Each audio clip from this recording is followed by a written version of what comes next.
One night, a single car crash changed everything and left an 18-year-old fighting to relearn how to move, to think, to live.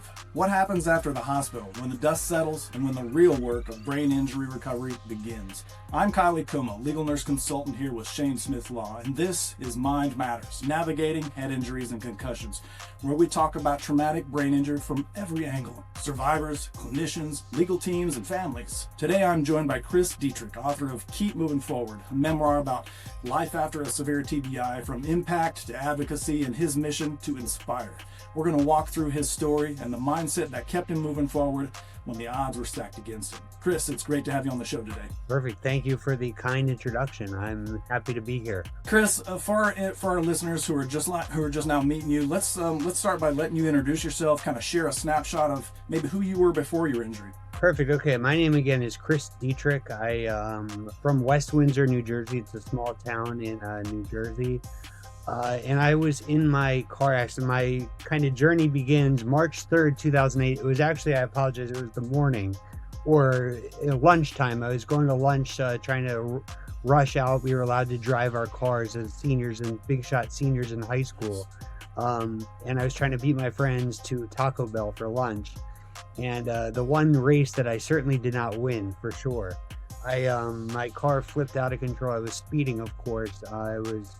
Thank God, thank whatever, that it was only me who was in the accident. It was a single car accident. I just flipped out of control and didn't break any bones, but hit my head hard enough to obviously suffer a traumatic brain injury and spend 3.5 weeks in a coma.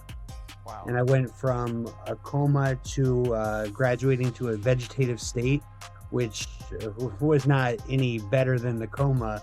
I guess I could respond to pain if I open my eyes a little bit, but I was not there yet, you know. So that was basically 2 months almost. So my first real memory is not till May 9th of 2008, over 2 months after. And since then, as you said, it's been the keep moving forward mindset, you know, right from the start. Yeah, and that's how we began. You took me back to those days, tearing out of the parking lot during lunch or whatever, going to right. You do the same thing. I think a lot of our listeners can go back in memory lane and remember that very thing, doing that very same thing, and look what happened. So you've painted a nice, kind of starting point for us. What do you remember? You mentioned your kind of first memory, I think you said, was about 2 months after the actual incident. Yeah. What do you remember? What have you pieced together from those early days, whether from your family or the medical team? Thankfully, all that I can remember, my family was with me all the time. I was never by myself. Even they spent the night, most of the time, 90% of the time, it was my dad at first, spent every night in the inpatient rehab with me on the little pull-out couch that they had. Not even really a pull-out couch. They made it into a pull-out couch for him, and then for my mom as well, going back and forth. So I was never alone, and it really made a big difference. My mom had written on a whiteboard at the front of at the base of my bed, "Chris, you were in a car accident. You suffered a traumatic brain injury. Today is such and such a date." Because I couldn't remember anything. My short-term memory was affected so much. My parents tell me I would just be asking constantly, "Mom, Dad, what happened to me? Why am I here? I want to go home." I couldn't comprehend that I couldn't walk, that I couldn't move my right side at all. I just wanted to go home at first. As soon as I really started to be able to comprehend and understand the situation a little bit, even a little bit, it was just, what am I going to do to get better? That was all how can I get out of the hospital? How can I get out of rehab and go back home and be with my friends and start my life? That's key. What you just said is key. And I want our listeners to really pay attention to that mindset initially, instead of saying, and it's easy to say, "Woe is me, everything, it's over." Chris brought this mindset of, how am I going to get better from this? Where do I start? What do I do? Chris, in those early days in the hospital, I can't imagine, you mentioned being paralyzed on the right side. Yeah, I hit the left side of my head. So my right side was paralyzed. Yeah, so for our listeners, that left side of the brain controls the right side of your body, the right side of your brain, the opposite side. So that makes complete sense. You're paralyzed on the right side. You were in a coma. You're in a vegetative state. So it's really not the same thing. Yeah, more or basically less. the same thing, but your eyes are open. It sounds even worse, I think, than the coma. It sounds a little worse, but Yeah. it is what it is. That's the medical term for it, at least.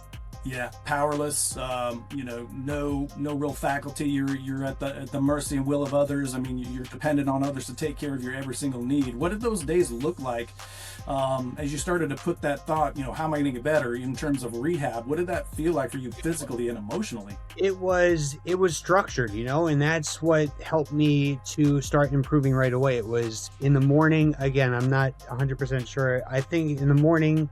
I know this. The nurses would come in, get me changed, get me up, and get me breakfast would be served right there in the rehab. And then I'd go to occupational therapy, and then I'd go to speech therapy, and then I'd come back for lunch. Then I'd be ready to go to physical therapy in the afternoon. It was very structured, and then every evening, my dad would because they were either my mom or my dad. Again, predominantly my dad was staying at the rehab with me. Mm-hmm. We would go on. He would take me in the wheelchair. We would go on tours of the facility. He would push me all around just to pass the time. Because there was nothing else. There was nothing else to do minus go in my room and try and move my right leg and my right hand as much as I could. But after a few weeks, I guess probably sometime in May, late May, early June, my brain started to come back. I was very fortunate in the sense that cognitively I was getting better quickly, much more so than physically. The speech therapy that I'd be spending an hour a day became very unnecessary. I am very fortunate. My memory was not great. That was still one thing, but logic and things like that were thankfully coming back. So we ended up being able to skip that hour of speech therapy and turn it into a second hour of physical therapy, because that was what was most important to me, obviously, and to my family, was me getting physically well and getting strong enough to get out of the rehab facility and be able to come home. That kind of rehab as far as just kind of get your base set up, get that foundation, because as you'll get into in this episode and in our second episode, there's a lot more work to happen once you get discharged from there. I'd like to pose, after listening to Chris so far, I'd like to pose a question to our audience. Please leave your thoughts, your comments in the comment section below. If any of you are family members or maybe friends of somebody with a traumatic brain injury, what was the biggest shock in those early weeks or months after your loved one's brain injury? Chris, at some point, I'm sure, being a nurse myself, and I was more in the ICU setting, the neuro ICU, so I didn't get into the rehab setting, but I know, most of that recovery, the substantial portions of recovery, I should say, happened during those first months, up to that first year. I'm sure you've heard things like that. How do those kinds of statements maybe affect your mindset? And then looking back now, how do you see those years later? At the time, I took it as a way that I'll be better in a year. I didn't take it as like, oh, I'm not going to get any better than what happens this year. I mean, originally, this is how messed up my brain was, that before I could really comprehend it, I'm like, oh, in a year, I'll be okay. This sucks, but I'll get better quickly, and that was when my brain obviously was not in a proper place yet, because obviously this was not going to be a 1 year recovery, total victory recovery. But I agree. Doctors would say that the acute recovery is the most important, and that once it's the law of limiting returns, is what I was always kind of fed to believe. But fortunately, I suffered my injury at 18 years old when I'm still young, Yes. So that's kind of, I don't like to say it, but it's kind of the optimal time. If I'm going to have to suffer a TBI, it's much better to have it when I'm 18 years old instead of older than that, because my brain is still sharp even now, and I mean, I'm doing new things at 18 years. The 18-year anniversary of my injury is in 2 weeks, and I'm still doing things that I never thought necessarily would be possible. And it makes life really awesome to be able to say that. Yeah, I think that's a great point you make. The benefit of youth, right? You're young. Your body, your metabolic reserve is much more robust. Your body is stronger compared to when you say you're much older. Where the brain is concerned, that, and I think we'll talk about it a little bit later, that neuroplasticity, Right. it can take a beating a little bit better than, say, when you're in your latter years. The brain is not so elastic, it doesn't bounce back as quick, so to speak. So yeah, you definitely had youth on your side. That's a key point. And yet, we've talked to many providers on past shows. Just because we're older, talking to the audience now, be encouraged. Our brain still heals. We can still learn. New neural pathways can still be formed. But yeah, when you're younger, it does benefit you quite a bit. I'm sorry if I can cut in about neuroplasticity. When the neurologist taught me, or because I had no idea what neuroplasticity was prior to my injury, of course not. Mm-hmm. But once I learned that I have kind of the control, if I can control my recovery in a way that the harder I work at a certain thing, the better my brain will be able to adjust to it. It's not like a broken bone where you have to wait a certain amount of time, just be patient and it will be healed. I control my own brain's possible recovery, and having that was the first kind of control I had over anything, if that makes sense. And it's obviously continued to keep that. I haven't brought this up. I haven't, I guess, thought about that in a while, but yeah, it's my learning that I have the ability to control my own brain's recovery by how hard I work and how much I focus. And as long as I stay focused, then there's no end to that said recovery. And that's I hope that any listener who has suffered an injury similar understands that point, that we have control. Though there's a lot of things we don't have control over, we have control of our own brain's possible recovery, at least, which is a empowering thing. Very. You got my blood up just thinking. That what a powerful statement. Folks, Chris is so right. There is literally almost nothing inside your control when you're in a position like Chris was in, but the decisions you make to go forward, to push forward, to scrap and scrape to get better, that is your decision, and you do have power over that. So Chris, thank you for that word of encouragement. 100%. Which I'm sure encouraged you to write your book. Your book is called Keep Moving Forward. Perfect title. When did that phrase become, more than just words to you? That keep moving forward actually look like? What did that look like day to day in those first months? Again, it was, take everything and use everything to your advantage, no matter what it is, whether it's a good thing or a bad thing. Use whatever it takes to get to that next goal that you have. The first goal that we had set as a family, I guess, was my senior prom was 3 months after my injury in June 6th. I believe it June 6th. It's a bunch of years ago now, but I think June 6th of 2008. And that was my goal. I wanted to go to my senior prom. I wasn't in good shape, but I had to get to be a point at least where I could convince my therapist and my nurses and doctors that I could spend one night out of the rehab, that I could go to my prom, stay at my house, and then come back the next day. That was the goal, and I worked to everything to put that together. Even just moving my leg a little bit, moving my arm a little bit, balancing, practicing slow dancing with my therapist, getting out of the wheelchair, standing up for pictures, things like that. So right from the start, take everything, use everything to your advantage to get that goal, and since that time, then when I went to college and then graduate school and then move overseas, it's been any negative thing that happens to me, I use that as fuel. You use things as fuel.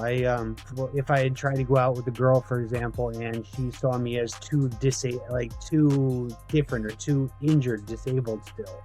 This is way back in the college days, use that bad feeling as fuel to push forward, to not let that bad feeling or bad thing happen again. And that's continued to push me forward. And it's not only bad things, it's when you have something good happen, use that good feeling as even more fuel to keep working hard to make that good feeling happen more and more. That again, it comes down to feeling like you are in control of the situation. And if you're in control of it, then you're the one who can keep moving forward, keep working hard to make it happen. Yeah, that's amazing. Yeah, and you just again highlighted the power of deciding to lean into the situation. Again, whether you're facing a goal and a possible achievement and a celebratory moment, or if you've hit a roadblock, or maybe stumbled a little bit and got some negative news, or you used it all to your benefit. Right. Whatever it is, just find a way, even if it's some random thing that happens, find a way to turn it into a future positive. That's how you can win in whatever situation that you are in. Yeah. Can't expect life to always go exactly how you want it, but you need to use that bright spot. Well, again, not a bright spot, but find a way to make it into a bright spot. That 2 weeks from now, 3 weeks from now, a month, a year from now, you can look back at that time and be like, wow, I can't believe that upset me, or I can't believe that was like such a big deal. Now it's nothing. Now I see how it helped. And that's kind of the keep moving forward mentality. I love that. Yeah, I kind of look at things that way too. And I hope our audience can look back. You certainly have been through challenges in your life, audience members. You look back at those and how you came through that. That should empower you to know I can do this. So exactly. Whether it's a physical injury, I take a lot of videos of myself walking, any accomplishment that I have, and then I can look back at that weeks or months or years later and be like, wow, I can't believe that was what I was so excited about. That's now I don't think that's good at all. But back then I thought it was the best thing. So, you can take videos and then hopefully you can be in a situation where you look back on it and be like, wow, look at how much further I am today. Look at how much better I'm doing. And that feeling should make you motivate you to get to the next year, where you can then look back and think about now and be like, wow, I was not even close to where I am now. Very inspiring, Chris. For audience, Chris's keep moving forward really fueled him to into his recovery. Is there a phrase or a quote or some idea that has helped you during your hardest moments? If you have something like that, share that in the comments below. Those are very inspiring to folks who are listening and watching the show. Chris, you mentioned, we discussed neuroplasticity a little bit. Again, that's that brain's ability to rewire, build new pathways, that sort of thing. So, you did it through that movement and repetition, through the rehab process. How did you and your family really lean into that idea in your rehab process? That was, again, it's the only thing it was the only thing that mattered, and it's all that matters to me now. Again, being able to be in control of my recovery, because especially back then in 2008 in my acute recovery, I would go to therapy one day, and let's say the therapist would introduce a new activity that I would be unable to do, or not balanced enough or not strong enough. By the next day, I could complete that activity and I was already ready to move forward to the next one. Because again, I was young and I was motivated. So I'd go back to my room after therapy and be practicing as much as I could with my mom or with my dad in the room, doing what I couldn't do, trying to do what I couldn't do during therapy that day. And so by the next day, boom, okay, all right, okay, I can do that now. Let's go to the next thing. Let's keep moving forward. Come on. And I didn't have that phrase yet kind of in my mind. It was just what was happening at the time, years later, the phrase kind of stuck, but it was just the feeling, and my therapist, my family and I were very picky, I guess. We were very selective with who we would have as our physical therapists, especially because I didn't want to be coddled. I didn't want to be looked at like I couldn't do something. I wanted aspirational people working with me. I want people who see what is possible and do whatever they can to help me get to that point. And that's a big thing as well, as for any for nurses or for anyone watching, be aspirational for your patients or for your friends or for your injured family members. Have high belief in them and let them work hard to achieve that belief. Instead of the limiting, like, oh, I'm not a fan of, like, oh, prove me wrong. I really don't like the phrase, oh, prove me wrong. Oh, you think you could do that? Prove me wrong. No, prove me right. I believe you can do this. I believed I could do it. I was going to prove everybody right. And I liked when my therapists thought the same way. They didn't tell me that I couldn't try a certain exercise because I wasn't ready for it. We tried that exercise. And if I couldn't do it this day, by the next day I could do it, and I was ready to move forward again. And that's what it's about. I love that. Not prove me wrong, prove me right. And that has everything to do with the belief and in your ability from your caregivers, your family, your rehab specialist. That's great. That's going to stick. And in your own most importantly, in my own mind, in your own mind. Believe it. Yeah. Let me prove myself right that I can do it.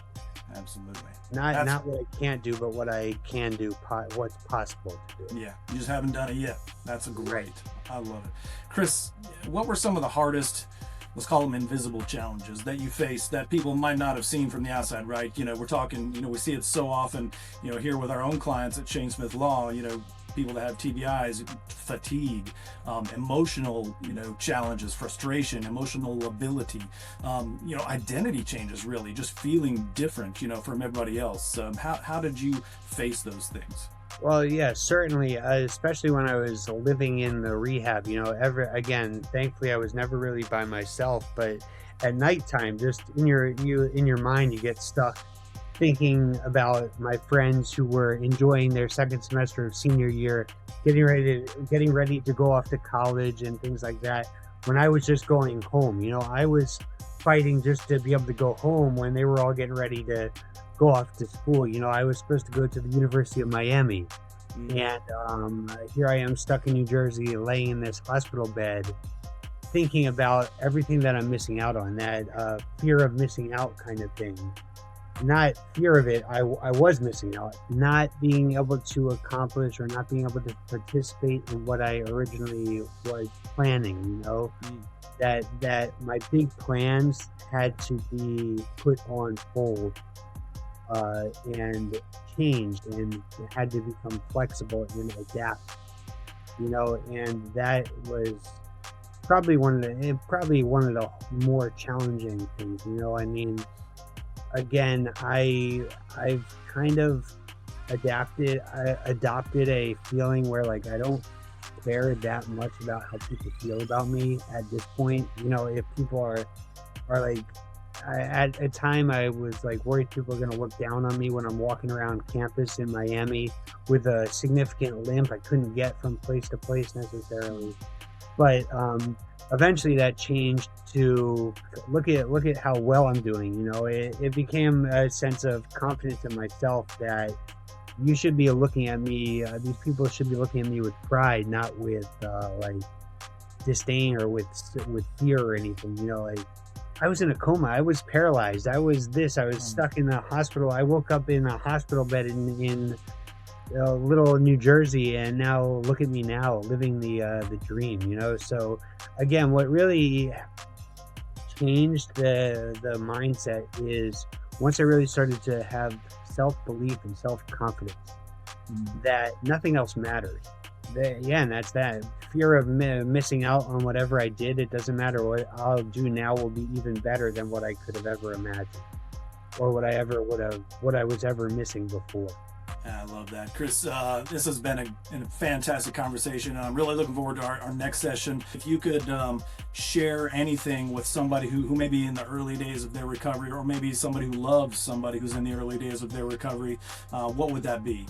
I think be the aspirational point that I brought up, especially for a loved one or for someone, for if you're caring for somebody who has suffered an injury, be aspirational, believe in them, and it will hopefully help that person start to believe in themselves, which is the point I would mention to somebody who's going through a similar circumstance to what I'd had, or any other brain injury survivor of the sort.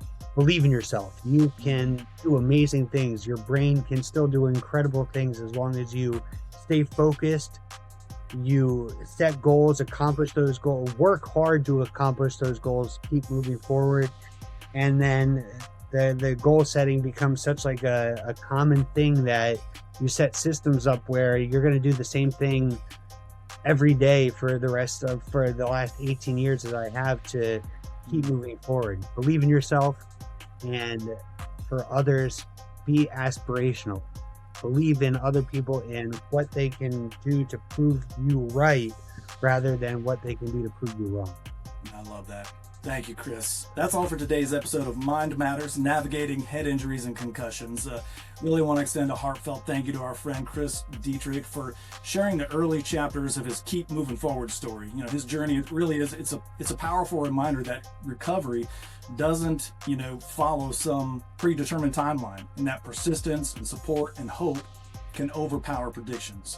If Chris's story hit home with you, we'd love to hear your experience. Please share those in the comments. Your voice really brings perspective to people who are just starting this journey.